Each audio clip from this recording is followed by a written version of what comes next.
La caída del sistema ocurrió en 1988, cuando Carlos Salinas y Cuauhtémoc Cárdenas se disputaban para presidentes de la nación. Tras la revelación de que Cárdenas llevaba la delantera, Bartlett, secretario de la Nación, anunció la suspensión de los votos debido a la caída del sistema. Una semana después, fue anunciado Salinas como presidente.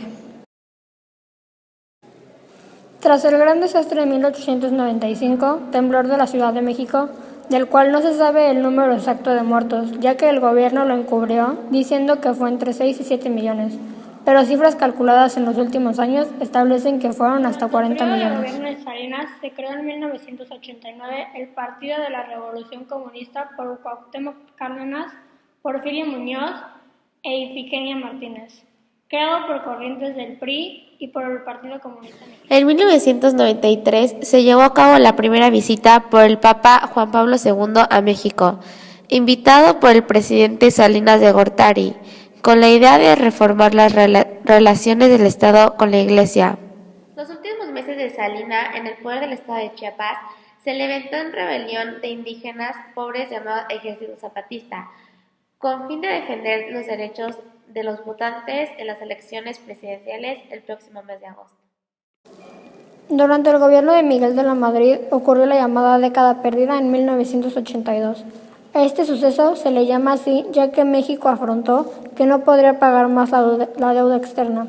Tras esto, los países industrializados aumentaron la tasa de interés. En 1986, México formó parte del Acuerdo General sobre Aranceles Aduaneros y Comercio, llamado GATT, un plan de regularización mundial en el cual se estableció la reducción de aranceles. En 1990, el presidente Salinas decidió comenzar a privatizar algunas empresas, vendiendo así Telmex a algunos inversionistas extranjeros, dejando como comprador a Carlos Slim.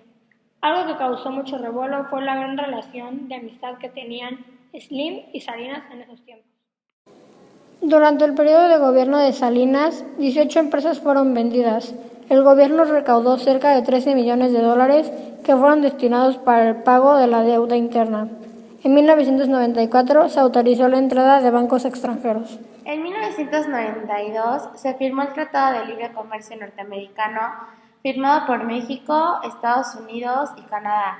Este tratado se realizó para facilitar las negociaciones de comercio entre estos países.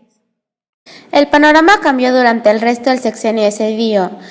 Se dio una sorprendente recuperación de empleo y una sana administración de la economía mexicana. El gobierno federal, durante el sexenio de Ernesto Zedillo, aplicó el FOBAPROA para absorber las deudas de los bancos, capitalizar el sistema financiero y garantizar el dinero de los ahorradores. En el gobierno de Ernesto Zedillo, según la propia reglamentación del FOBAPROA, la adquisición de deudas por parte del fideicomiso se realizó a condición de que los accionistas de las instituciones de crédito inyectaran recursos frescos. Felipe Calderón aplicó un decreto de austeridad en el cual se reducirá el sueldo y el de sus secretarios de Estado. Felipe Calderón Hinojosa reconoce que la muy ambiciosa reforma para abrir a la inversión privada de los sectores de petróleo, gas y electricidad, concretada en el actual sexenio, será la clave para permitir que México recupere su lugar primordial en el sector energético mundial. Durante el gobierno de Ernesto Zedillo tuvieron lugar las masacres de Acteal en Chiapas y de Aguas Blancas en Guerrero. En ambos casos, la impunidad reinó y los culpables, de quienes se sospechaba fuertemente, eran funcionarios de gobierno.